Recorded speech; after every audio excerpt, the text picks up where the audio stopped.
예, 안녕하세요. 지난 시간에 이어서 제가 오늘은 지방 정치란 무엇인가 이런 문제에 대해서 논의해 보도록 하겠습니다. 지방 정치, 로컬 폴리틱스 영어로 그죠? 그러면은 이걸 갖다가 중앙 정치하고 어떻게 볼 것인가? 그 다음에 도대체 정치하고 또 지방 자치는 또 어떻게 틀린가? 이런 문제를 한번 살펴봐야 될 거예요. 우리가 정치 그러면은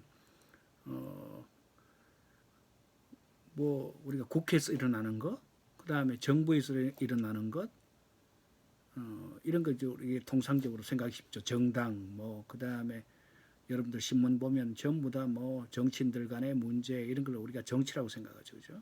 그러면 지방 정치는 뭐냐? 지방도 마찬가지. 지역에서 일어나는 여러 가지 이제 정치인들 간의 관계 또 지역에서의 결정 문제 이런 것들이 우선 그럴 때는 지방에 가면 지방 정치하고 지방 자치가 잘 구분이 안 되죠. 그래서 도대체 이걸 우리가 지방 정치를 어떻게 정의할 것인가 이게 대단히 어렵습니다. 그런데 제가 이제 여러분들 강의 자료에 올려놓은 일주 파트를 보시면 올려놓은 바와 같이 지방 정치를 어떻게 볼 것이냐, 지방 정치를 여러분들 이 지방 정치는 첫 번째 제가 써놓은 것 마찬가지로 두 가지 관점이 있는데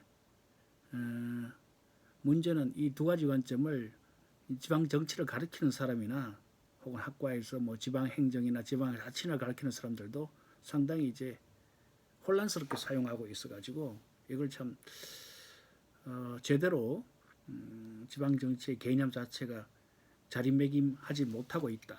이게 제 기본적인 생각입니다. 그래서 크게 보면 제가 자료에 올려놓은 바 같이 하나는 중앙 정치와 대비되는 차원에 있어서의 지방 정치하고 또 하나는 지방에서 일어나는 실제 여러 가지의 정치적이라고 말할 수 있는 재반 활동 이렇게 우리가 구분 지을 수 있겠는데 그래서 제가 개념적으로 이렇게 써놨습니다. politics, 지방의 정치 혹은 지방에 관한 정치 그러니까 politics of locality or local areas 지방에서 일어나는 것에 관한 정치다 이거예요. 지방의 정치. 이건 뭐냐 하면 이거는 중앙에서 하는 관점이에요. 우리가 맨날 정치 그러면 내셔널 폴리틱스를 생각하는 거예요. 국가적인 관계에서 국가적인 정치, 국가 내에서의 정치, 혹은 중앙에서의 정치 이런 거 생각하기 쉬운데 이제 센트럴 폴리틱스 혹은 내셔널 폴리틱스 그죠? 그래서 그러한 관점에서 우리 사람 다 수도권에 살고 있죠, 그죠? 서울 수도권에 살고 있는데 그러면 맨날 지방 그러면 사실 서울도 지방이에요, 그죠? 그런데 우리는 그렇게 잘 못 넣고 있죠. 서울이 사실은 또 지방으로서는 지방의 하나의 이름인데도 불구하고 그죠? 지방 도시죠, 그죠? 그런데 중앙 정부가 서울에 있기 때문에 우리는 서울에서 일어나는 걸 갖다가 지방이라고 서울 사람들은 생각을 안 해요. 서울도 지방인데, 그죠? 그러니까 중앙의 관점에 있어서 지방을 바라보는 관점, 그러니까 중앙 대 지방을 갖다 비교하게 되겠죠, 그죠? 그런 관점에 있어서의 하나의 방식이 있고 또 하나는 지방에서 일어나는 여러 가지의 재반 활동들, 정치적 활동이 되겠죠, 그죠? 그러면 지방에서 일어나는 지역의 언론의 문제, 지역에 있어서 시민단체의 문제, 지역 정치인의 문제, 그 다음에 뭐 이런 것들이 이제 또 하나의 파트인데 그걸 영어로 이야기하면 politics in local areas. 그러니까 politics of냐, politics in이냐 이 차이다 이거예요, 그죠? 다 같은 이제 local areas, locality라고 쓸 수 있겠는데 뒤에 politics of냐, politics in이냐, 지방에 관한 정치냐, 지방에서의 정치냐 이런 관점이 있고 이 두 가지가 사실은 지방 정치라는 영역에서 같이 다뤄지고 있다. 근데 어떤 사람들은 말할 때 보면 순전히 지방 정치는 중앙 관점에서만 생각해요. 중앙 정치라는 관점에서만. 지방은 마치 중앙과 지방이 어떻게 다른가의 관점을 자꾸 이야기한다. 정치의 본성이 이제 권력을 통해 가지고 가치를 갖다 나누는 거다. 데이비드 이스턴이 그런 이야기를 했죠. 정치란 무엇인가? 결국 사회에서 여러 가지 제반 중요한 가치들이 있잖아요. 그러나 누구라도 권력도 하나의 중요한 가치죠, 그죠? 돈도 중요한 가치고 명예도 중요한 가치고 여러 가지 이제 권력의 원천들이 있는 것인데 사람들은 그것을 다 갖고 싶어요. 특히 정치에서는 권력을 갖고 싶고 어떤 자리가 주는 권력이 있겠죠, 그죠? 국회의원이 돼야 된다든가 혹은 높은 자리 장차관이 돼야 된다든가, 어떤 아주 뭐 어떤 단체, 중요한 단체에 영향력 있는 단체 장이 된다든가 그런 것들이 결국 이제 권력을 갖는 방법이겠는데 그런 이제 권력을 갖다 그러한 소수의 사람만이 권력을 가질 수 있기 때문에 그 사람들이 결국 가치를 갖다 나누는 거예요. 그죠? 권력도 하나의 권력이면 그 사람만 갈 수 있는 거예요. 모든 사람이 갈 수가 없다. 가질 수가 없는 거예요. 이제 그래서 지방에서도 마찬가지로 지방에서 영향력 있는 자리가 있을 거잖아요. 그 사람들이 차지하겠어. 그럼 어떤 거겠어? 예? 자치단체장, 시장, 군수가 되든 도지사가 되든 시장이 되든 군수가 되든 혹은 지방의원, 도의원, 시의원, 구의원 소수만이 가질 수 있는 거죠. 여러 가지 지방에서 여러 단체장들 혹은 지방에서의 지방 공기업이나 지방에서 만든 여러 가지 공사공단들의 장들 혹은 여러 가지 지방자치단체가 가지고 있는 여러 많은 시설들의 어떤 장들 이런 사람들이 결국은 그 자리에 가기 위해서 혹은 또 그런 지방의 어떤 중요한 위치에서 자리를 갖다 가진 다음에 자기 경력을 쌓아서 중앙무대에 또 진출하기 위해서 그렇게 우리가 이제 활동들을 하고 있는데 그런 것들이 우리가 지방에 있어서 우리가 정치적 활동이라고 할 수 있고 그런 사람들을 통해 가지고 사실은 많은 가치 배분들이 이루어지고 있죠, 그죠? 중요한 가치, 지방에서 중요한 것들, 중요한 정책이 결정되고 지방에서의 지방 주민들이 우리 주민세 내잖아요. 지방 주민들이 내는 돈 모아 가지고 여러 가지 사업들을 하고 학교에 시설을 더 넣어준다든가, 그래서 뭐 여러 가지 공원을 더 만든다든가, 도로를 더 깐다든가 등등등등 이런 것들을 중요한 결정들을 하고 있단 말이죠. 그래서 그런 것들이 다 지방에서 일어나는 여러 가지 활동들이다, 정치다. 그것이 이제 정치적 성격을 가지면 정치 활동이 되겠죠, 그죠? 그래서 여기 써놓은 것처럼 우리가 이 지방 정치란 이제 한 학기 동안 수업을 하면서 느껴야 될 것은 how much different is local politics from national politics. 자, 중앙 정치, 국가적 정치, 전국적 정치와 지방 정치는 도대체 얼마나 틀린가? 이걸 한번 해야 돼요. 그 다음에 who gets what from politics in local areas. 자, 지방 정치, 지방에서의 정치를 통해서 누가 무엇을 얻는가? 권력 자원, 혹은 여러 가지 경제적 이득, 혹은 사회적 명예. 그 다음에 자기가 직접 하지 않도록 남에 대해서 영향력을 행사하는 그런 영향력을 얻는 이런 것들이 도대체 누가 얻는 거야? 도대체 누가 지방 정치에서 누가 무엇을 갖다 얻고자 하는가 이런 것을 갖다 두 가지 관점 위에서 제가 정치의 개념을 이야기했다시피 아래에서도 그런 개념이죠, 그죠? 중앙 정치와 지방 정치가 어떻게 틀린가? 그 다음에 지방에서는 도대체 누가 무엇을 어떻게 얻고자 하는가? 이것을 갖다가 우리가 좀 초점을 둬서 포커스를 맞춰서 앞으로 쭉 살펴볼 필요가 있겠다. 그러면 앞에서 여기다가 제가 이제 무엇을 다룰 것인가 주요 이슈를 써놨어요. 그죠? 이슈를 보면은 지방의 권력 엘리트, 지방자치 효율성과 민주성, 지방정부의 자율성, 지방 분권의 강화, 지방정치의 민주화 이런 요소들을 갖다가 좀 검토를 해봐야 된다. 그런데 이제 지방 여러분들 그러면 여기 다루기 전에 지방 정치하고 지방 자치하고 지방 자치라는 것은 제도의 제도, 지방 자치 제도예요. 그러면 지방 자치 제도의 여러 가지 제도적인 요소는 어디 들어 있어요? 여러분들 우리 지방 자치법이 있죠. 지방 자치법. 여러분들 지방 행정론을 갖다가 여기 우리 학생들 가운데 들은 학생들도 있고 아직 듣지 않은 학생들도 있겠는데 지방 행정론의 상당 부분의 내용이 지방 자치 제도에 관한 내용들이 들어 있어요. 그리고 지방자치 제도와 우리가 자 지방자치 제도, 지방자치법에는 뭐가 들어있느냐 하면은 온갖 것 들어있어요, 여러분들.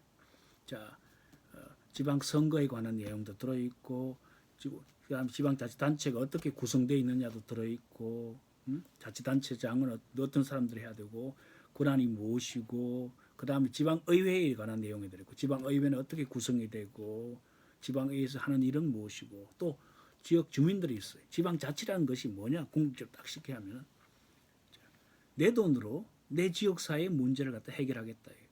그죠? 일정한 지역이 있어요. 자 국가에는 여러분들은 뭐 옛날에 공법에는 그런 이야기 있다 그러죠. 국가의 3요소 한스 켈젠이 그런 이야기를 했어요. 주권, 영토, 국민. 자, 일정한 지역이 있어야 되고 그 다음에 지역 거기에 살고 있는 사람들이 있어야 돼요. 그 사람들이 독자적이어야 돼. 그러니까 주권이야 그게. 주권은 배타적이잖아요. 최고권은 그러니까 이거는 남한테 간섭받지 않고 자기들이 영역을 누리는 것이 주권의 sovereignty. 그 국가도 마찬가지고 지방도 어느 정도의 중앙 정부로부터 물론 이제 제약을 어느 정도 받고는 있지만 그럼에도 불구하고 나름대로의 그 지역에서의 일정한 어떤 이제 뭐 지역 공권 이렇게 이야기할 수 있는데 조금 어느 정도의 제약은 있지만 나름대로의 어떤 독자적 자율성을 가지고 있어요. 그 중에 지역 주민도 있고, 그죠? 그다음 지역 주민 그냥 하면 안 돼. 자기들이 돈을 내 가지고 그게 자주 재원이야. 자기들이 돈을 내야 돼요. 자기 돈으로 해야 돼요. 그럼 맞겠죠. 그래야지 남한테 간섭을 안 받지. 국가에서 중앙정부 돈 다 받아 하면은 거기 뭐 자율성이 기본적으로 침해될 수밖에 없는 거지. 내 돈으로 해야 되지. 그러나 현실은 어떻게냐? 그렇게 잘 안 되죠, 그죠? 나중에 여러분들이 뭐 이야기 지방행정론 같은 걸 보시면 들어보면 알겠지만 물론 이제 내 수업 시간에도 이야기합니다만 우리나라 지방 자치단체 가면 말이죠. 주민들이 내는 세금 가지고 공무원들 임금도 못 주는 수준이 많아요. 재정 자립도가 9%, 10% 이래밖에 안 돼요. 그런 데가 저기 남쪽에 많은 군단이 가면 많아요. 경북 지역에도 많고 전남에도 많고 심각하죠, 그죠? 빠른 지방자치인데 자기 돈으로 지역 주민들 돈으로 하는 게 10%도 안 되는데 이게 무슨 지방자치겠어? 우리가 그러니까 제도로서의 지방자치는 갖추고 있는 거예요. 그런데 이제 그 실질을 갖다 하기 위해서는 그런 지방자치 제도를 만들어 줬으니까 지역에 사는 시민들이 또 올바른 의식을 갖고 보다 진취적으로 활동하면서 지역에 자기들이 원하는 것을 중앙정부 공무원들이 생각해 가서 행정안전부의 공무원들이 청와대에 있는 공무원들이 생각해서 뭘 갖다 만들어주고 지원해주고 그런데 의존하지 말고 자기들의 눈으로 자기들이 진정하게 원하는 것을 해라. 이것이 지방자치의 원래 본령이겠죠. 그죠? 그런 지방자치 제도라는 것이 있고 그 속에 일정 부분이 행정적인 부분도 있고 정치적인 부분도 있겠죠. 그죠? 정치적인 부분 역시 자치단체장이라는 것은 또 선거를 통해서 되잖아요. 그죠? 그렇기 때문에 그 사람은 정치인이자 행정인이죠. 그죠? 행정가죠. 우리가 대통령을 갖다가 최고의 국가 지도자죠. 그죠? 대통령. 정치인인데도 불구하고 행정부의 또 수반이죠. 그러니까 마찬가지로 지방자치단 도지사, 시장, 군수 이런 자치단체장들은 정치인이자 선거를 통해서 되기 때문에 정치인이자 당에서 공천을 받아가지고 정당에서 공천을 받아가지고 당선됐잖아요. 그러면 행정가에 또 되고 나서는 그죠? 그래서 정치와 행정이 지방에 가면 일부 이제 섞여 있긴 하지만 또 그 사람 이제 행정적인 거는 이제 여러 가지 법적인 제약 속에서 이루어지는 거고 정치라는 것은 그 사람이 다시 또 시의회와의 의회, 지방의회와의 관계라든지 혹은 지역에 있는 여러 가지 단체들이라든지 이런 거와의 관계에 있어서는 정치적인 활동이 또 이루어지고 있는 거죠, 그죠? 또 그 속에 또 각 중앙당의 지역 사무소라든지 당원 협의회 이런 데서 이제 또 영향력을 어느 국회의원들도 있기 때문에 일부 우리들이 잘 눈에는 안 보이지만 정치적인 일들이 지방 의원들이 하는 것이 지방 정치라고 말할 수는 있고 그렇지만 이제 자치단체장도 많은 이제 중앙 무대에서 활동하고 있는 국회의원이라든지 지역 당과의 관계도 좀 있는 것은 사실이다. 여러 가지 활동들. 그래서 이제 정치라는 것이 있는 거죠. 그런데 우리나라 한국 사람들은 좀 안타깝게도 우리가 중앙 정치에 너무 이제 관심이 많죠, 그죠? 지방 선거 그러면 선거 때만 조금 신경 쓰고 끝나고 나면 뭐 아무도 모르죠. 관심이 없죠, 그죠? 도대체 내가 그래서 우리 학생들한테 뭐예요? 당신 어디 사느냐? 학생 어디 살아요? 어느 서울의 어느 구에 산대. 그러면 거기에 여러분 저기 기억나는 구의원이 있어요? 몰라요. 혹시 그러면 시의원은 누군지 알아요? 그 지역에 있는 그 지역의 당선자는 거의 몰라. 이것이 참 안타까운 우리 지방 정치의 현실이죠. 지역 주민들이 자기 지역에 대해서 별로 그렇게 관심이 많지가 않아요. 안타깝게도 그죠? 사실 내가 사는 내 지역에 가장 큰 영향을 미치는 것은 중앙 정치도 영향을 미치는 지방 정치에 더 가깝게 있는 것인데 우리 안타깝게도 우리 지방 정치에 대해서 관심이 별로 없다. 그래서 이 과목을 통해서 우리 내가 살고 있는 이 지역에 내가 살고 있는 고장의 정치에 대해서 조금 더 관심을 가질 수 있으면 좋겠다. 그것이 내가 강의를 하면서 학생들한테 기대하는 바입니다. 나도 마찬가지고. 그런데 역시 한국 사람들은 뭐 옛날에 선전에도 있었죠. 큰 게 좋더라. 뭐 이런 것처럼. 우리나라 사람들은 너무 자기 동네에 대해서는 조금 이렇게 작게 생각한다 그럴까? 너무 이제 중앙, 국가 이런 데 너무 관심이 많아. 물론 이제 큰 것에 의해서 작은 것이 영향을 많이 받긴 하지만 그런데도 불구하고 작은 것에서 열심히 해가지고 큰 것을 변화시킬 수도 있잖아요. 응? 방향이란 것이 꼭 위에서만 내려오는 건 아니잖아요. 아래에서도 올라갈 수 있는 거잖아요. 그죠? 이제 그런 점에서 지방 정치도 여전히 중요하고 같이 관심을 가질 필요가 있다. 그런 관점이고 그 다음에 여기에 써놓은 것처럼 지방자치가 하면 도대체 지방자치라는 걸 우리가 작게 하잖아요. 지방자치는 옛날부터 민주주의의 소학교다 이런 이름이 불렸어요. 그래서 지방자치를 하면은 우리나라 자체로서는 옛날에 1, 2공화국 때 지방의원 선거를 했습니다. 그러다가 이제 5.16 이후에 3공화국 때 지방자치제가 전면 스톱이 돼가지고 87년도 1980년 민주항쟁 이후에 헌법 개정을 통해 가지고 제6공화국 헌법이 들었을 때 그때 이제 양김씨가 올해는 이제 민주화 투쟁을 통해서 헌법 개정이 됐죠, 그죠? 그때 헌법 개정 때 지방자치가 다시 들어가 가지고 지방의회가 부활되고 95년도에는 이제 89년도에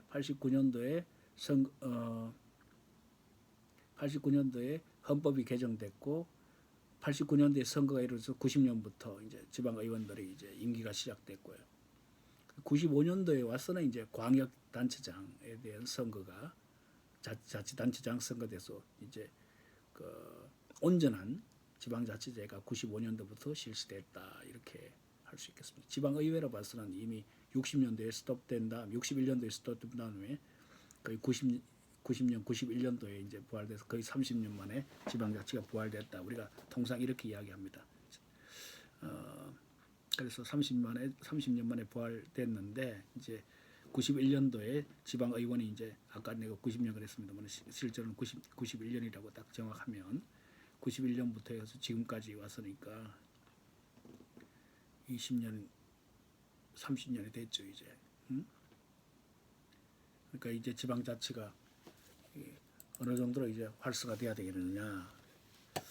그럼에도 불구하고 이제 됐느냐, 활성화되었는가 이게 좀 의문스럽죠, 그죠?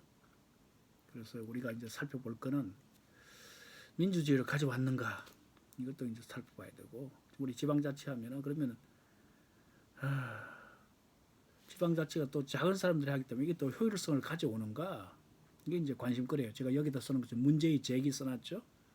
지방정부 수준에서도 신자유주의적 담론, 신자유주의가 지금은 또 다시 조금 달라지긴 했습니다만은 1980년대, 90년대, 2000년, 2010년대까지는 건한 90년대부터 1990년대부터 2010년까지 한 20년간 신자유주의 담론이 거의 지배했다. 80년대 사실은 이제 80년 초반에 신보수주의 정권이 들었었고 보수주의 정권이 들어서게 된 것을 그전부터 이미 신자유주의적인 어떤 담론들이 있었죠. 경제적 효율성을 강조하고 그 다음에 정부의 개입을 갖다 반대하고 시민의 자유를 시민과 기업의 자유를 강조하고 이런 것들이 이제 신자유주의 정서인데 그럼 신자유주의가 왜 나왔느냐? 여러분들 2차 대전 이후에 이제 유럽이 서유럽이 이겼지 않습니까? 전쟁에서 그죠? 그래서 이제 독일도 마찬가지 전쟁이 졌지만 이제 갑자기 냉전이 이제 돌아가면서 공산주의 세력과 민주주의 세력으로 이제 대립이 되니까 그 속에서 이제 미국이 영향을 줘서 패전 국가인 독일을 갖다 유럽을 막기 위해서 독일을 살리고 그다음 아시아권에서는 일본을 또 지원하고 해서 결국 공산주의 세력을 막기 위한 그런 흐름이 있었잖아요. 그런 이제 양 이데올로기적인 대척적 가운데서도 이제 50년대, 60년대 많은 이제 투자들이 개발들이 이루어지고 투자가 이루어지고 하면서 경제 부흥이 됐죠. 이제 그 가운데서 또 문제는 하면은 그래서 60년대, 70년대로 보면 복지국가의 흐름이 굉장히 많았어요. 그런데 이 60년대 시작된 복지국가의 흐름들이 70년대 중반에 오면 72년도 오일 쇼크가 한 번 있었죠. 그죠? 71년, 72년. 그리고 77년, 78년에 또 아랍에서의 이제 오페크가 들어서 가지고 오페크라는 게 석유 수출국 기구인데 그죠? 자기들끼리 석유 생산량을 조정해서 에너지 가격이 확 뛰어버렸어요. 에너지 가격이 뛰니까 경제가 휘청거리는 거예요. 모든 제조업 분야가. 그죠? 그래서 국제적인 경제 위기 속에서 정부가 결국은 그런 복지국가적인 재정 지출을 갖다가 계속 할 수가 없죠. 그래서 경제 위기가 많이 오니까 결국은 경제에 대해서 효율성이 강조가 되는 거죠. 그 다음에 기업 활동을 갖다가 정부가 다 통제하면 안 된다. 그래서 새로운 어떤 성장의 발판들을 기업 활동을 살리고 개인의 자유를 살리고 이런 것들 흐름들이 여기저기서 많은 주장들이 있었죠. 경제학자들이 주장했고 일부 보수주의 정치가들이 주장을 했고 이런 흐름들이 이어져서 결국은 신보수주의 담론들이 결국 이제 많은 이제 세력을 갖다 얻게 되고 그것이 선거 과정에 반영돼서 보수주의 정권이 들어서게 된 것이 이제 미국의 이제 레이건, 일본의 나카소네, 그죠? 그 다음에 독일에서도 헬무트 콜 수장이 기민당이었죠. 물론 이제 기민당이 이제 보수당입니다. 그리고 독일을 이렇게 했고, 영국에서는 어디 보수당이 그동안 노동당에서 영국은 보수당과 노동당이 이제 권력을 갖다가 주거니 받거니 하는 그런 흐름이 있었죠, 그죠? 보수당이 마가렛 대처가 8년을 하고, 그다음 존 메이즈 보수당에서도 마찬가지로 또 4년 하고, 그래 12년간 보수당이 집권하면서 영국의 보수주의 개혁을 추진했단 말이에요. 그럼 미국에서는 어떻습니까? 레이건이 8년을 했죠, 그죠? 레이건 8년을 하고 다시 또 누구죠? 레이건 다음에 부시인가요? 아버지 부시 또 그렇게 했다 이거예요. 거의 12년씩.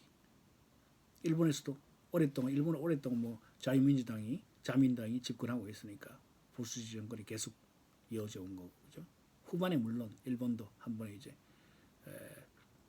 사회당으로 권력이 넘어갔다가 90년대 중반에 93, 4년인가 한번 넘어갔다가 그 다음에 다시 또 자민당이 또 깨져가 일부 자민당에서 이탈 세력들이 뭐 민주당이 만들고 또 그런 적이 있었습니다만 지금도 다시 자민당으로 다 권력이 넘어간 상태죠, 그죠? 프랑스만 좀 예외적으로 거꾸로 80년대 미테랑 정부가 들어서가지고 그 당시에 사회당이 정권을 잡아가지고 7년씩 대통령 임기 7년을 두 번 했으니까 프랑스만 좀 예외적이었고 유럽 전체가 유럽과 그다음 영국의 영향을 받았던 호주 그다음에 뉴질랜드 이런 데도 보수주의 정권이 들었었고 그다음에 캐나다도 그리고 또 놀라운 사실은 북유럽 이제 복지국가의 대표 국가라고 할 수 있는 스웨덴조차도 두 차례의 70년대 오일 쇼크 두 차례 오일 쇼크의 경제 위기 때문에 결국은 보수당이 70년 이상을 지배해왔던 삼인당을 깨고 결국 보수당이 집권을 하는 그런 어떤 역사적 흐름이 있었다. 그런 보수당 흐름 속에서 결국은 경제적 자유, 그 다음에 경제 개입을 정부의 개입을 갖다 반대하는 이런 흐름들이 결국은 이제 효율을 강조하는 신자유주의 담론들이 있은 거죠.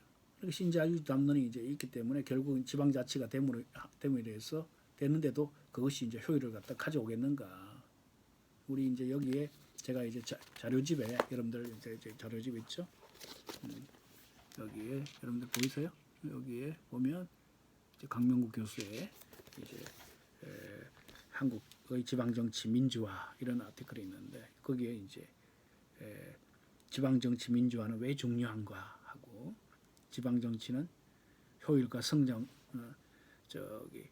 효율을 갖다 가져오는가 민주화를 가져왔는가 이런 것들을 갖다가 나름대로 고민을 해봤습니다. 그래서 강명국 교수의 써놓은 내용들을 간단하게 제가 여기를 요약을 해놨는데 그 내용을 한번 살펴보면 지방정치의 민주화가 없이는 효율성 보장은 공연불에 불과하다 이런 주장을 하고 있어요. 근데 지방자치가 효율을 가져오는가 민주화를 가져오는가 고전적인 논쟁이에요. 그 뒤에 제가 이제 여러분들 그 자료에 정리해 놓은 것처럼 뒤에 이제 뒤쪽에 이제 몇 페이지 내려가다 보면 김병준 교수의 지방자치론 책에서 지방자치는 민주성을 보장하는가 그 다음에 지방자치는 효율성을 가져오는가 이런 내용을 정리해 놓은 게 있어요. 그건 뒤에서 나중에 제가 하겠지만 앞으로 되돌아와서 강문기 교수에 따라서 도대체 이 사람은 자기 생각이죠. 효율성보다는 민주화가 더 중요하다. 지방자치.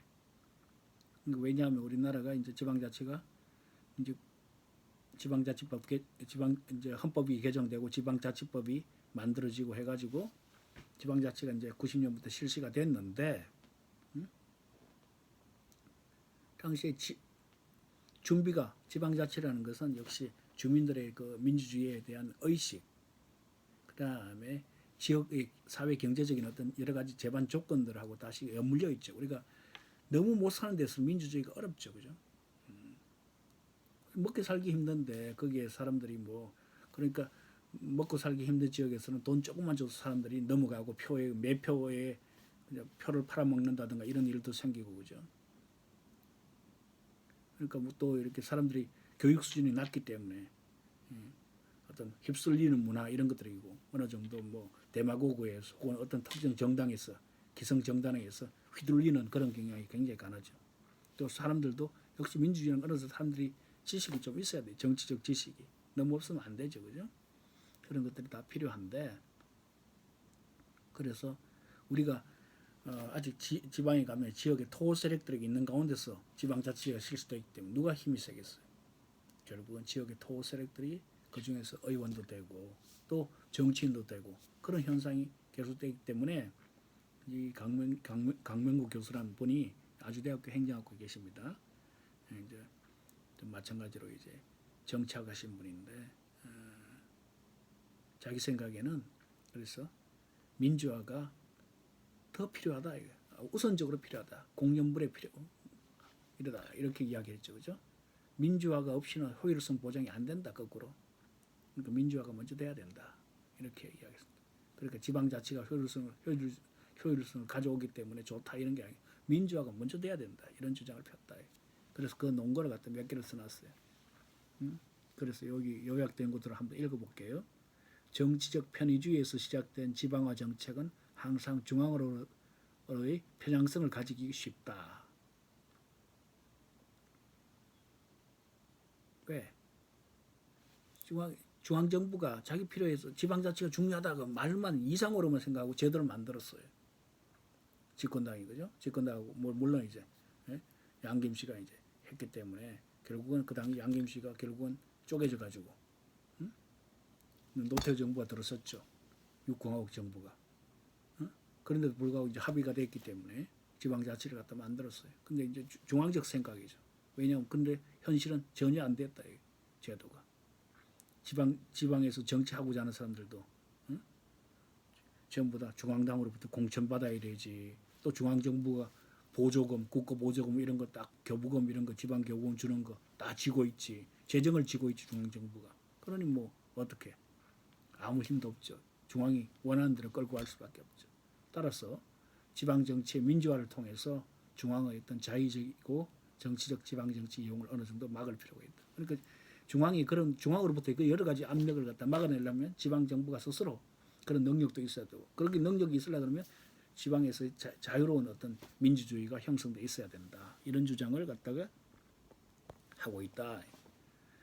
그 다음에 두 번째는 지방 정치의 민주화가 없이는 지방 정부의 시장화, 효율화 추구는 지방 정부의 부패 확산을 이어질 수 있다. 자칫 잘못하면 부패가 더 생길 수 있다. 민주화가 안 되면. 그죠? 그러면 이미 이제 기존에 있는 권력을 갖다 가진 사람들의 네트워크가 있잖아요. 민주화가 안 되면 그 사람들은 통제도 안 되고 그 속에서 자유로운 의견 교류도 안 되고 어떤 계층적이고 계급적이고 혹은 끼리끼리 문화가 지배하는 그런 이제 네트워크 사회에서 하게 되면 결국은 지방에서 오히려 부패가 발생할 수 있다. 그런 이야기입니다. 그래서 이 사람 생각에는 강명구 교수 생각이죠. 지방정부의 민주화를 통해 가지고 그러니까 참여를 갖다 확대하게 되면 오히려 많은 사람 거꾸로 사실은 이거는 뭐 이런 주장을 할 수는 있겠습니다. 이건 증명해봐야 돼요. 현실이 그러한지. 그럼 참여가 확대되면 효율을 가져온다. 이런 주장을 그것까지는 내가 확실하게 장담을 못하겠어요. 요거는 퀘스천 마크예요. 퀘스천 마크. 그럼에도 불구하고 어쨌거나 이 사람 주장이 그렇다 이겁니다. 강명이 이런 주장도 있다. 어느 정도의 사람들이 참여하면 효율성. 우리 민주주의에서 민주주의 많은 사람들의 참여를 갖다가 하도록 하는 시스템이죠. 근데 이게 이제 궁극적으로 효율성을 가져오는가 이거는 이제 지금까지 계속 논쟁거리죠, 그죠? 어떤 사람들이 지난 이 민주주의는 참 비용이 많이 든다. 아무거나 되는 것도 없다. 전부 다 한 사람 1인 1표로서 전부 다 목소리 올리고 말해. 나도 한 표, 너도 한 표. 잘난 사람도 한 표, 못난 사람도 한 표, 많이 배운 사람도 한 표. 전부 다 이런 식이니까 많이 배웠거나 적게 배웠거나 많이 가졌거나 못 가졌거나 혹은 인품이 높거나 뭐 좀 인품이 좀 안 좋거나 간에 전부 다 한 표다 이게. 대학 교수님 나도 한 표고 여러분도 한 표죠, 그죠? 한 표밖에 행사를 못해. 이런 가운데서 의견이라는 게 결국 머저리티의 견해이죠. 그런데 그 자체가 우리가 가치 있다고 생각하는 것이 민주주의인데 이제 의견 수렴도 어렵고 시간이 많이 걸린다, 비용이 많이 들린다. 그러나 그것이 또 항상 바람직한 결과를 내는지도 모르겠다. 그 자체가 바람직하다는 것도 있고 진짜 모르겠어요. 그런데 이제 좀 더 이렇게 더 나은 결과를 다른 방식이었으면 있을 수도 있다. 이런 사람들이 주장하는 사람들이 있다. 이게. 내가 그렇다는 게 아닙니다. 그래 지금 여러분들 오해하지 마시고 그런 사람들이 있다. 그렇다고 우리가 독재를 갈 수는 없죠, 그죠? 자, 그다음 세 번째, 지방 정치의 민주화는 어렵게 이룩한 한국 민주주의를 공고화시키는데 중요하다. 자, 우리나라가 이제 80년 민주화 항쟁을 통해 가지고 헌법 개정도 하고 육공학 정부로서 이제 민주주의 여러 가지 제도적인 기반이 만들어지고 지금까지 왔지 않습니까? 요건 뭐 이 논문은 앞에서 있지만 2002년에 쓴 논문이라서 시간적인 시차가 좀 있다 치고 우리나라 사실 세계적인 어떤 이제 민주국가죠, 그죠? 민주주의도 달성하고 경제적 성장도 달성하고 한 아주 전 세계에서 유례없는 국가입니다. 여러분들 요즘 이제 코로나19 사태도 마찬가지죠. 우리 이런 엄청난 시민의 역량이 있는 거죠. 지금 와서 보면은 사실은 뭐 그것이 꼭 지방자치를 잘했으라기보다는 우리 이런 이제 그동안에 교육률이 높고 사람들이 지력이 높고 많이 배웠고 또 이제 민주주의 교육을 한 30년 이상을 갖다가 우리가 학교에서의 교육뿐만 아니라 제도로서의 민주주의를 갖다가 그동안 해왔기 때문에 사실 그런 영향들이 쌓여가지고 이런 이제 코로나 19를 대처하는 데 있어서의 여러 가지 지금 새로운 여러분들 봤잖아요. 드라이브 스루 이제 검사소라든지 지금 이제 뭐 워킹 스루 검사소 뭐 이런 것까지 나왔다 그러죠. 어쨌거나 이제 이런 노력들이 혁신들이 우리나라 사람들이 혁신 많이 한다 이런 혁신들이 나오고 있는 거 아닌가 싶습니다. 예. 그리고 여기 뭐 그래 써놨네 관로에 민주주의 상교육을 통해서 제도 수준에서의 뿐만 아니라 의식과 관행 수준에서 민주주의에 대한 가치 있는 의미 체계를 보여주고 부여한다. 그리고 이제 생활을 통해서 우리가 민주주의를 갖다가 이제 제도로서의 민주주의뿐만 아니라 우리가 생활로서의 민주주의 일송을 통해서 실제로 그동안의 한국 민주주의를 어렵게 이룩한 한국 민주주의를 더욱더 공고화시키는데 컨솔리데이트 시키는데 컨솔리데이션 시키는데 크게 기여하고 있다.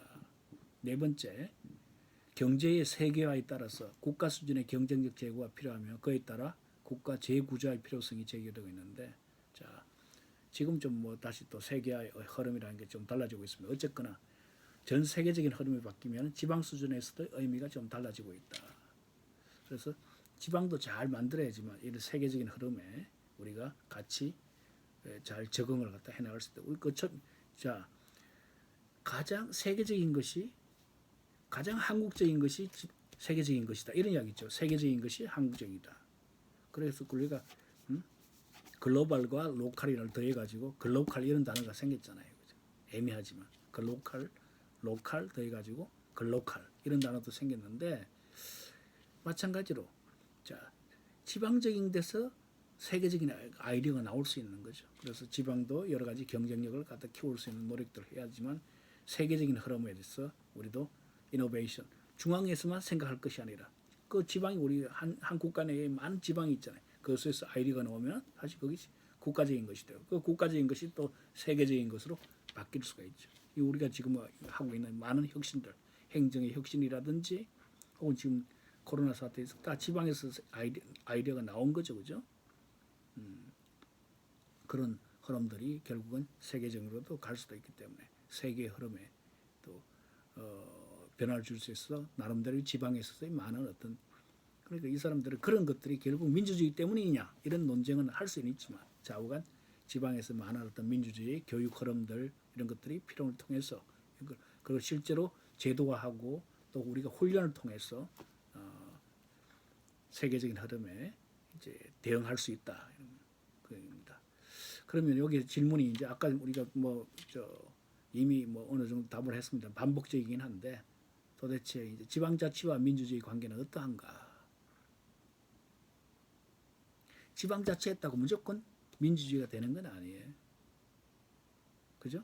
지방자치는 있는데 민주주의 안 되는 나라 많아요. 또 민주주의는 하고 있는 이제 그렇지만 이것이 어떨 때 어떤 관계냐 하면 여기에 이제 용어가 선택적 친화력 이런 게 selective affinity 좀 어려운 단어죠, 그죠?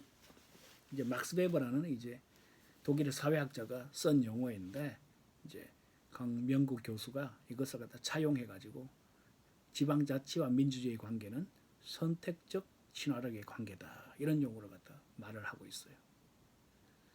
그래서 지방자치와 민주주의 관계에 관한 여러 가지 그동안에 규범적으로 진행을 많은 논의들이 있었는데 지방자치는 무조건 선이다, 좋은 것이다 하는 그런 선언적 규범적 가정은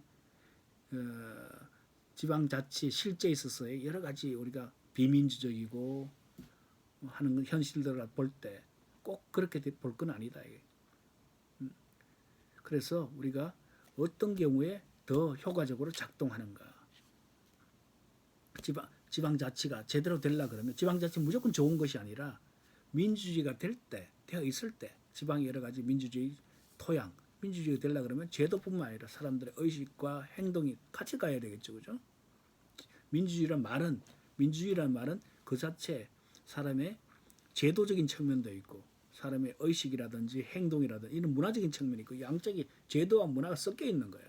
의식과 문화와 행동. 자, 의식, 행동, 제도 이 삼박자가 섞여 있는 것이 바로 민주주의다.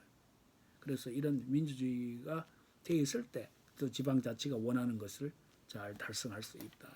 그리고 양자관계는 어느 정도의 친화력이 있다. 다만 이것은 이제 선택적 친화력이다. 100% 아니라는 겁니다. 100% 아니고 어느 정도 돼 있을 때 조금은 이제 관계는 좀 있지만 좀 어피너티는 붙고 싶다 이거예요. 그런데 이제 내가 그러면 지금 이야기하면 민주주의하고 지방자치가 꼭 대립되는 거 아니죠. 민주주의와 지방자치는 붙을 수 있는 가능성이 높고 그래서 옛날부터 존 듀이라는 학자도 그랬어요. 듀이가 민주주의의 소학교다 이런 것을 지방자치라는 것이. 그래서 그런 이야기가 있습니다. 자, 자유주의적 전통 내에서 민주주의가 전통 내에서의 지방자치 민주주의 농건은 세 가지 측면에서 이야기할 수 있다. 첫째는 지방자치는 주민의 대표성을 강화시켜서 책임있는 정부의 출연을 가능하게 한다. 둘째, 지방자치는 공공서비스 효율성을 증대시킨다.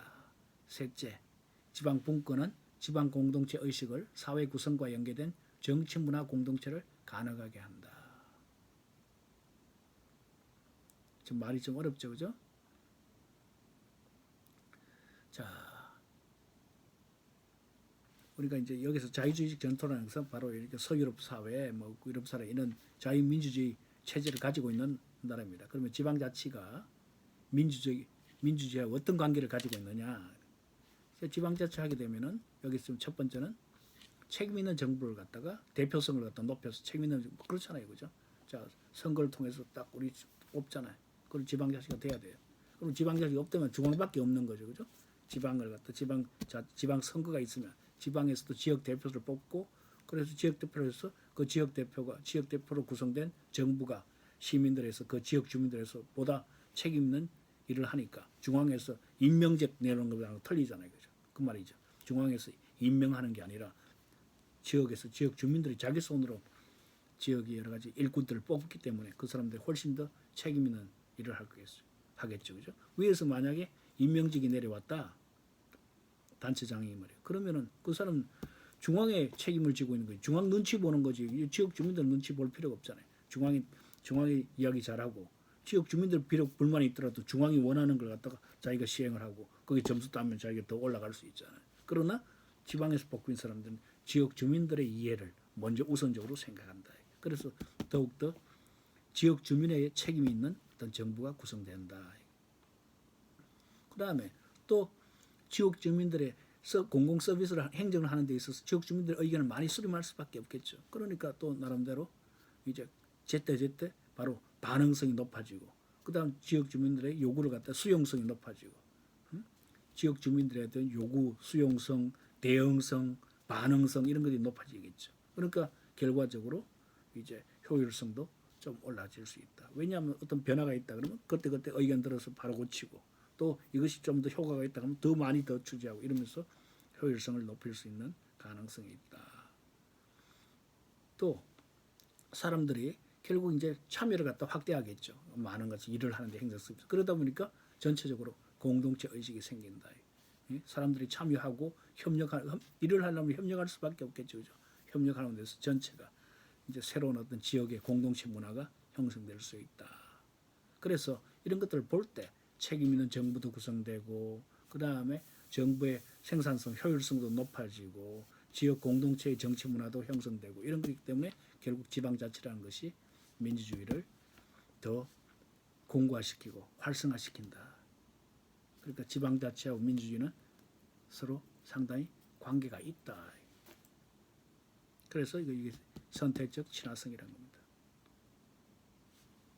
자, 그런데 물론 이제 말은 그런데 꼭 그런 게 아니다. 제가 이제 회의론까지 하고 오늘 이제 수업을 갖다 마치려고 하는데요. 이제 스튜어트라는 사람이 존 스튜어트 영국 사람들입니다. 그래서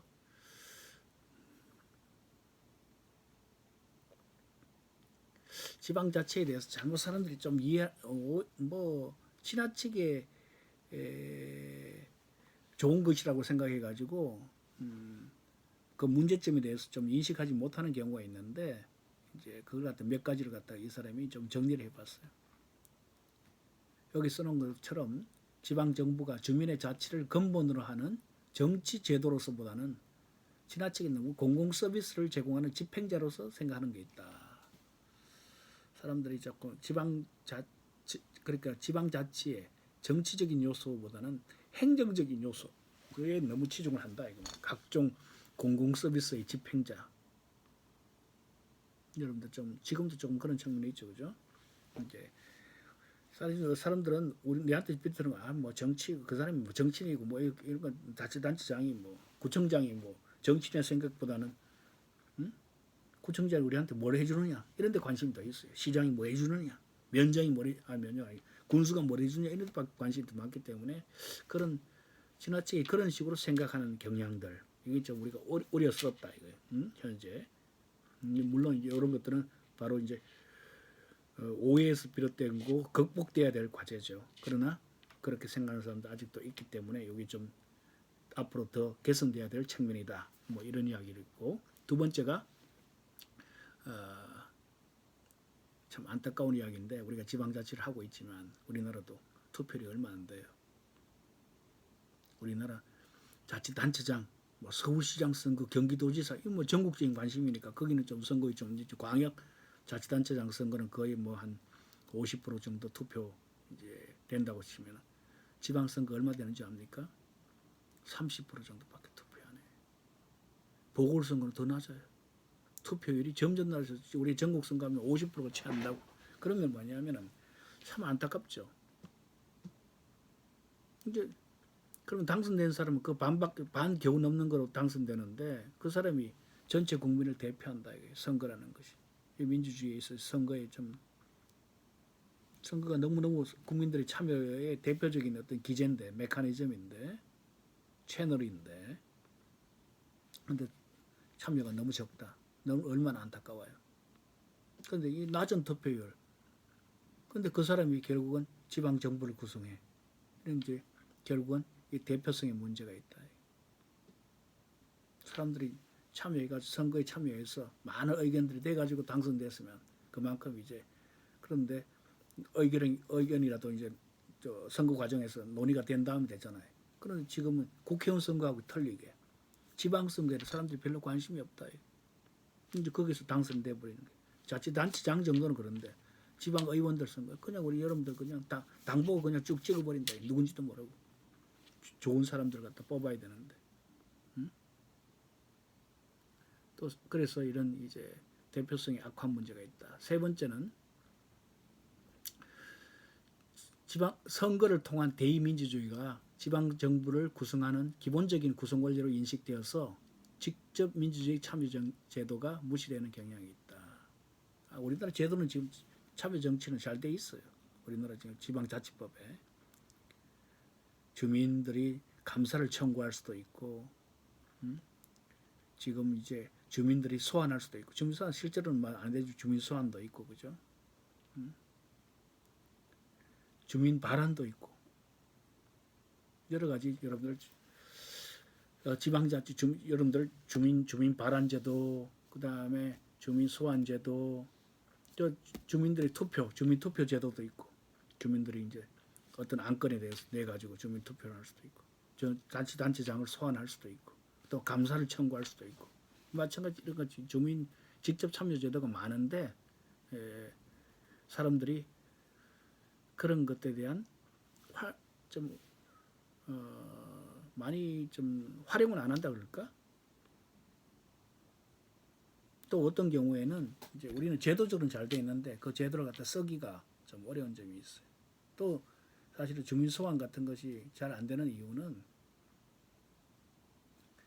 이제 저도 이제 주민투표법을 갖다 만들 때 사실은 제가 이제 그 당시 행정자치부죠. 기획단에 제가 대학 교수로서는 2명 있었는데 대부분 나머지는 다 공무원들이고 실제로 참여를 했습니다. 참여하는 실제의 사람인데 제도를 만들 때 주민투표를 할 때 너무 쉽게 하면은 행정이 마비되겠죠, 그죠? 맨날 사람들 갖다 자치단체를 갑자기 중요한 정책을 갖다가 바꿔버리고 이러면 안 되니까 또 너무 어렵게도 안 되겠죠, 그죠? 그 중간을 잡는 것이 굉장히 어려웠어요. 지금 제도가 이제 그렇게 어느 정도 되어 있는데 불구하고 아직은 좀 활성화가 안 돼 있다. 또 뭐 제도를 갖다가 이제 너무 지금 그동안에 일어난 여러 가지 주민투표 제도들을 살펴보면서 우리가 어떻게 고쳐야 될 것인가를 좀 고민해야 될 거라고 생각이 됩니다. 그 다음 네 번째, 대의민주주의를 보완하는 대표자와 시민 참여 제도 간의 협의의 관행, practice of deliberation이 부족하다. deliberation이 부족하다 이런 이야기인데 deliberation이라는 것은 뭐냐면 우리가 숙의, 뭔가 깊이 생각한다. 토의 이런 건데 이제 사람들이 우리가 자 자치단체장 뽑아놨다. 그러면 그거 맡겨놓고 그다음 의원 뽑았다. 지방의원 그럼 자기들끼리 하는 거라고 생각하고 이제 그러면 사실 의회에서의 지방의원들의 수준이 사실 안타깝게도 우리 좀 높지가 않아요. 현실이 그죠?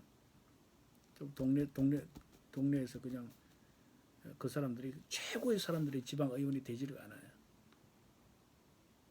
지역 문제를 해결하기 위해서 최고의 사람들이 되면 좋은데 뭐 그분들이 들으면 좀 섭섭하기는 하겠습니다만은 조금 그래서 훨씬 더 지역에 이제 실력자들이 많음에도 불구하고 실력자들이 또 거기 갈 리가 없죠. 그 실력자는 중앙으로 가고 싶고 또 안타까운 뭐 이유가 있겠습니다만은 지방의원들도 이제 급여가 그 사람은 또 이제 맨날 활동했는데 직장인들이 또 갈 수가 없고 지방의원이 되기가 어렵고 그죠? 직장인들 직장 그만두고 어떻게 뭐 가겠어요. 근데 외국에서는 지방의원들이 되게 이제 회의들을 야간에 많이 하고 있어. 교사들도 많고 뭐 변호사들도 있고 우리나라 지금 지방의원들은 변호사들 거의 안 하잖아요. 수입이 그만큼 안 된다 이게. 의정 활동비 그거 받아가지고 변호사 수입이 안 되죠, 그죠? 회계사, 세무사 이런 이제 소위 자격증 있는 사람들 나름대로 이제 공부 많이 하고 그다음에 뭐 예를 들어서 대학 교수 이런 사람들 그냥 대학 교수도 뭐 공부를 좀 다 아니겠지만 또 이제 공부한 사람들, 연구원 박사들 이런 사람 직장이 있는데 굳이 뭐 직장을 그만두고 나와가지고 전업 정치는 하려고 하지 않겠죠, 그죠? 그러다 보니까 좋은 사람들이 좀 부족한 분이. 근데 국회의원들은 그런 사람들이 하려고 하잖아요. 그만큼 이제 대우가 있고 여러 가지 권력이 있겠죠. 그러다 보니까 이제 뭐 지방 의회의 수준이 무조건 나쁘다고 제가 폄훼할 수는 없고 그러나 이제 기대만큼 안 된다. 그러다 보니까 이제 저기 시의 집행부하고 그다음에 행정 라인하고 이쪽에 정치 라인하고의 사실 교류가 있으면서 뭐 교류가 없는 건 아니지만 지금도 다 똑같은 이제 정치 행정 과정이 있으니까 하긴 하는데 충분한 수기 과정이 잘 안 이루어진다 이런 이야기입니다. 조금 더 됐으면 좋겠다 쉽게 말하면 그런 분 수기가 조금 부족하다. 근데 요컨대 다시 이제 요약을 해보면 지나치게 이제 행정 사이드가 공공 서비스의 집행자 행정적으로 생각하는 경향이 높다. 그 다음에 실제로는 이제 투표율이 낮아가지고 지역 대표성이 충분하지 못하다. 여기는 다 충분성의 관점에서 써놨어요. 세 번째는 직접 주민들이 좀 더 참여할 수 있는 직접 참여할 수 있는 기회가 좀 더 많아야 되는데 조금 부족하다. 네 번째는 아직도 충분한 정치 행정 과정에 있어서 협의, 수기, 타협 문화 이런 것들이 이제 뭐 타협이라보다 수기하고 협의하고 하는 이런 문화가 조금 불충분하다. 이 네 가지가 좀 우리가 충분성 조건에서 우리가 뭐 지방자치하면 민주주의가 훨씬 맞다. 그 위에서는 그런 이야기가 써놨지만 지방자치하고 민주주의하고는 서로 친화적이다. 선택적인 친화성이 있다. 이런 이야기를 하지만 이제 실제로 현실을 들여다보면 조금 더 아직도 가야 될 길이 좀 있다. 충분하지 못하다. 그런 이야기를 써놨습니다. 그래서 좀 더 이제 충분하게 지방자치하고 민주주의가 더 이제 친화적으로 가게끔 하기 위해서는 존 스튜어트가 이제 대안으로 제시한 것들이 이제 개선책으로 제시한 것들이 이런 거죠. 정보 제공을 좀 더 확실하게 해야 되겠다. 그 다음에 공동체적인 참여를 더욱더 활성화해야 되겠다. 그 다음에 중간 매개 그룹, 인터미디어트 그룹이라고 해서 예를 들어서 뭐 여러 가지 단체 활동들을 더 활성화해서 이제 정치와 행정 사이드와 시민 사이드에 있던 그 속에서 많은 단체들에서 서로 간에 정보를 갖다가 완충시키기도 하고 전달시키기도 하는 이런 이제 역할들을 해서 전체가 활성화되는 어떤 국면을 모양새를 좀 만들어야 되겠다. 그다음에 시민 감시 활동을 갖다 활성화시켜야 되겠다. 아까 말한 주민 직접 참여 제도를 갖다 더욱더 정비하고 발전시켜야 되겠다. 그다음에 또 참여의 방법 중에 우리 전자민주주의 그러면 이제 사실은 전자정부 우리나라 세계 거의 최고 수준이죠, 그죠? 홈페이지 아주 자세히 나와 있습니다.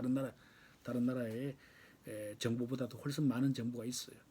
그런데 우리나라 사람들이 정보는 그런 제도는 잘 만드는데 또 활용을 잘 안 해. 일부 단체에 있는 사람들 빼고는 일반 시민들이 예를 들어서 행정기관에 들어가서 홈페이지에서 민원 또 요즘 뭐 좀 많이 옛날보다 많이 활성화되고 있습니다만은 자기하고 직접 얘가 끼친 거, 경제적 손실 뭐 그다음 이득 이런 거 막 하는데 일반적인 공익적 활동에 대해서 일반 시민들 별로 관심이 없죠. 공익단체 활동하는 사람 이외에는. 그래서 어떤 이제 그런 정보가 행정청으로 봐서는 정보를 갖다 더 많은 정보를 갖다가 시민들한테 제공을 해야 되고 시민들은 또 그 정보를 갖다 더욱더 활용하고 정보에 대한 접근해서 활용을 하고 그 다음에 또 그것이 서로 간에 시민과 주민과 행정기관 간에 서로 교류해서 서로 간에 그 속에서 더 좋은 정책이 만들어지고 더 나은 공공 서비스가 제공되는 것이 우리가 원하는 지방자치고 민주주의 모습이 아니겠는가 그런 의미입니다.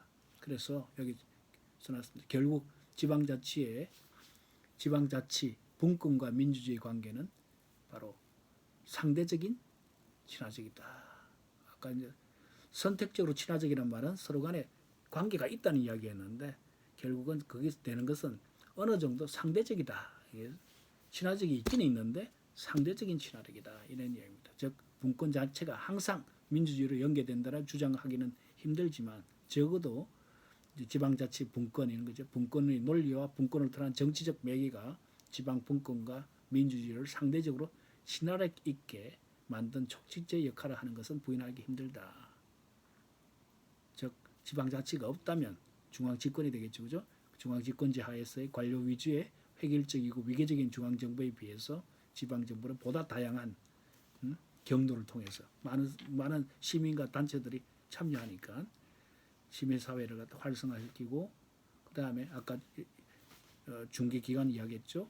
중개조직으로서의 민주주의 공고화에 기여할 수 있다는 것이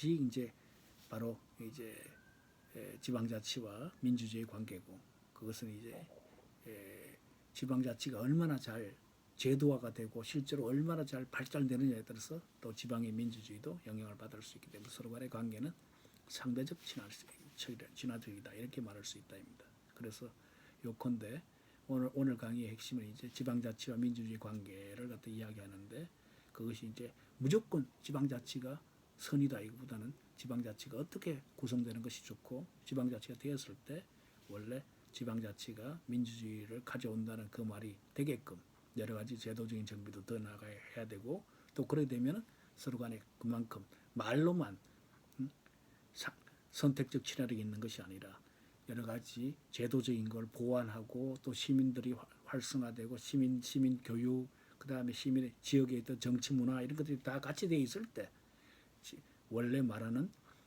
지방자치와 민주주의 관계가 온전하게 만들어진다. 아직까지는 어느 정도로 상대적인 관계다. 그렇게 상대적 친화력이라고 말할 수 있겠다. 이런 이야기입니다. 그래서 이런 이야기는 지역에 있어서 많은 또 이제 요즘에 지역 단체들을 활성화시키고 같이 협의하라는 협의 문화 이런 것들을 강조하죠, 그죠? 요즘 만참 이제 여러분들 막 익숙하게 이해하겠습니다만 가버넌스 논의하고도 관련이 있다. 요즘의 거버넌스 이론도 넓은 범주에서 지방 분권을 통한 민주주의 공공화에 깊이 연계되어 있다고 말할 수 있다. 이런 내용이 있는데 같은 이야기겠죠, 그죠? 결국 요즘 뭐 거버넌스라는 게 결국은 협치 이런 거 아니겠어요, 그죠? 일본 사람들이 결국 협치라고 번역을 했는데 우리 많은 이해관계자들이 같이 모여가지고 이제 같이 협력해서 의사 결정을 하고 거기에 따라서 또 정책을 집행하고 또 그 속에서 협의하고 토론하는 가운데서 이제 책임도 나누고 같이 결정하고 같이 집행하고 이러면서 서비스에 대해서 이제 공공 서비스를 제공하고 공공 서비스 혜택을 보는 그런 시스템이다. 이 가버넌스라는 게 결국 많은 단체들, 이해관계자의 스테이크홀더들이 많이 모여가지고 협조 체제를 만드는 거죠. 그것이 이제 가버넌스, 그것이 뭐 위원회 형태로 나타날 수도 있고 무슨 협의체 형태로 나타날 수도 있고 그죠. 어떤 이제 공동의 액션 프로젝트로 나타날 수도 있고 뭐 그것은 이제 가버넌스의 형태가 있고 가버넌스의 결과가 있겠는데 어쨌거나 그런 것을 우리가 전체를 옛날에는 중앙에서 집권하는 그런 것이 아니라 이제 같이 나누는 같이 결정하는 이해관계자가 이것이 이제 가버넌스가 중요하다는 것이 옛날 그래서 우리는 from government 정부로부터 가버넌스 형태로 이런 말, from government to governance 이런 용어가 있죠, 그죠?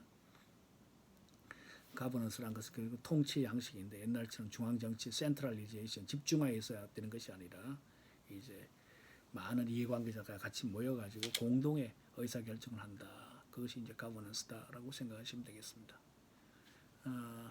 여기까지 우리 지방자치와 지방의 민주주의 관계를 갖다 이야기했는데 마지막으로 여기에 지방자치는 민주성을 보장하는가 관계 김병준 교수 책에 지방자치는 책에 관계 긍정설, 관계 부정설이 있어요. 지금까지 제가 다 이야기했으니까 이건 제목만 보겠습니다.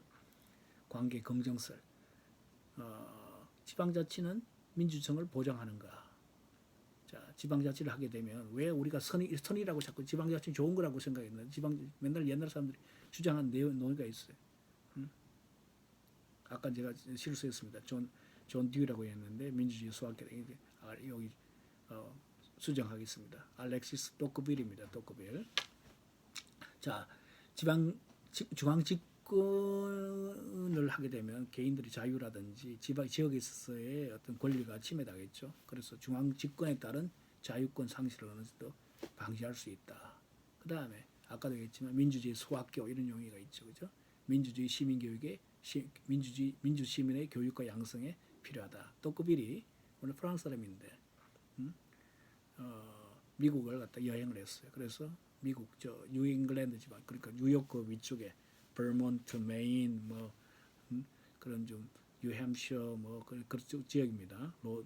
그쪽 지역을 갖다 북쪽에 영국에서부터 건너와 가지고 영국 사람들 먼저 건너와서 그 지역을 갖다 개척을 했어요. 그 지역을 갖다가 보스턴 북쪽입니다. 그쪽이 이제 뉴잉글랜드라고 이제 말하는 거죠. 그죠? 새로운 잉글랜드다 이거예요. 그러니까 보스턴 북쪽의 새로운 지역들 버몬트, 뉴햄셔, 메인 뭐 이런 지역들 6개 주가 되는데 그 6개 주인가 그 지역을 갖다 미국 지도 여러분들 보시면 인터넷 뒤져가지고 한번 보시면 이제 살펴볼 수 있겠습니다. 그 뉴 잉글랜드 지역인데 토크빌이 자기 책에 Democracy in America 미국에 있어서 민주주의라는 책에서 뭐라고 했냐면 Town meetings are to liberty. 그 타운 미팅은 동네 사람들이 모여 전체 주민총회죠, 그죠? 타운 미팅스와 자유의 관계가 What primary schools are to science. 학교에서 과학을 가르치는 것과 똑같아요. To science. To bring it, they bring it within the people's reach. 바로 사람들이 자 학교에서 과학이란 학교에서 그러니까 그 지식을 가르치잖아요. 그처럼 타운 미팅이라는 것은 우리 주민들이 미치는 범위 내에서 가까이 있잖아요. 우리 사람들이 손이 미칠 수 있는 우리 동네에서 바로 자유를 교육하는 거다. 학교에서 과학을 가르치듯이 타운 미팅이 바로 주민총회가 바로 우리 주민들한테 자유를 가르치는 거다. They teach man how to use and how to enjoy it. 주민총회를 통해서 사람들은 그 민주주의 자유를 어떻게 사용하고 자유를 갖다 향유하는 방법을 갖다가 알게 된다. 그 다음에 민제방자치하고 민주주의 관계가 없다. 아까 우리가 저기에 존 스튜어트의 그 걱정을 좀 써놨어요, 그죠? 여기 보면 자, 사람들이 너무 투표 참여가 너무 안 돼. 그 다음에 참여가 안 되는 것 같아서 몇 명만 참여해가지고 몇 명 참여한 사람들이 결국 정권 권력을 잡는 거잖아요. 그러니까 소수 전제의 우리가 있다. 또 때로는 선거 과정이라는 건 항상 그렇지만 소수의 의견은 선거를 통해서 소수의 의견은 무시돼요. 다수 그 중에서도 선거 참여한 사람 중에서 다수가 또 자기들이 견해를 갖다가 하는 문제도 있다. 그러니까 다수 전제, 소수 전제의 문제가 다 있지. 소수 전제란 말은 그 중에서 한두 명의 생각이 지배할 가능성이 있다. 왜냐하면 사람들이 참여가 낮기 때문에. 사람들이 워낙 참여를 안 하기 때문에 그 중에서 참여하는 가운데서의 한두 명이 권력을 딱 쥐고 있어요. 위에서 권력을 휘두른다. 그 다음에 선거 과정에서 다수파가 선거라는 것이 뭐예요? 다수파가 적게 하는데 다수파가 소수파의 생각을 갖다가 지배하는 경향이 있다. 소수 전제라는 건 한두 명을 이야기하는 거. 다수 전제라는 것은 다수파가 소수파, 다수파와 소수파의 관계고 그다음 소수지는 그러니까 대부분의 사람들과 선거에 참여한 아니 뭐 집권당이라 하더라도 권력을 잡은 척이라서 그 소수의 한두 사람이 힘이 다 지배할 수 있다. 왜냐하면 대부분 사람들이 관심이 없기 때문에. 그죠? 그다음에 지방자치 우리나라도 이게 참 지방자치 제일 좋은 거는 생활권역으로 묶어야 되는데 우리나라는 서울도 그렇지만 25개 자치구죠. 근데 25개가 너무 가깝잖아요. 생활권역. 어쩌면 서울시는 5개 구로만 해도 돼. 동서남북 정부 아니면 4개만 동서남북으로 이렇게만 해도 되는데 25개를 만들어 놨어. 생활권역으로 묶는 게 제일 좋은데 현실이 그래 돼 있어. 그러니까 또 우리나라에서 그래 소지역주의라는 말이 나오는 거예요. 소지역. 지역을 너무 쪼개놨기 때문에 맨날 싸워. 여러분들 어디 뭐 핀피, 그 다음에 뭡니까? 그거 있죠, 그죠? Please, not in my backyard. 이 핀피죠, 그죠? 그 다음에 뭡니까? Please, in my front yard. 그런 것도 있죠, 그죠? 좋은 거는 우리 동네에, 나쁜 것은 무조건 안 돼. 그런 주장이 있죠. 그래서 그 같은 동네끼리 군과 군끼리 막 싸워요. 그래서 이렇게 지나치게 배타주의적이고, 그다음 왜 뭐 같이 안 하려 그러고 이런 것들을 갖다 좀 깨야 되는데 그런 것이 바로 현재 지방자치의 현실이고 그것을 갖다 아까 이야기했지만 좀 더 극복해 나가야 된다 이겁니다. 그래야지만 지방자치하고 민주주의 관계가 아직은 상대적 친화성에서 진짜 말 그대로 선택적 친화성 수준까지 그냥 지방자치는 민주주의를 가져온다는 말을 할 수 있을 정도로 올라간다 이 말입니다. 그 다음에 지방자치의 효율성을 보장하고 거꾸로 이제 해놨어요. 관계 긍정설과 부정설 여러분들 읽어보기만 하면 되는데 관계 긍정설은 지역사회의 문제나 행정수에 보다 민감하게 반응한다. 그 다음에 지역 문제나 행정 문제를 보다 신속하게 처리할 수 있다. 그 다음에 보다 정확하게 대응할 수 있다. 아까 제가 다 이야기했습니다. 그 다음에 지역사회 여러 가지 종합적인 행정할 수 있다. 그 다음에 지방정부의 운영이나 지역 문제 해결에 주민들의 관여, 아까 참여죠. 끌어낼 수 있다. 또 주민들이 원하는 걸 여러 가지 실험을 해볼 수가 있다. 그 다음에 자치단체끼리 서로 간에 잘해보려고 또 경쟁하는 가운데서 뭔가 혁신이 일어나고 효율성이 제고될 수 있다. 이제 지방자치는 효율성을 가져오는가 하는 질문인데 이걸 살짝 뒤집으면 부정설이 돼요. 아까 그랬지만 아까 배타주의 이런 것처럼 페로케알리즘 지나치게 지역적인 이익을 갖다가 서로 주장해가지고 싸울 수도 있고 그 다음에 지방 공무원들은 아직 기획 능력이 좀 안 되죠, 그죠? 좀 수준이 떨어지니까 이제 지역 이기주의가 나타날 수 있다. 이런 것들이 문제입니다. 그다음에 지방 정부의 자율성, 요거는 이제 다음 시간에 제가 계속 하도록 하겠습니다. 오늘은 여기까지 하겠습니다. 감사합니다. 여러분의 이 강의는 여러분들 강의 자료하고 같이 꺼내 놓고 이제 여기 동영상을 같이 보면서 고민해 주시면 되겠습니다. 감사합니다.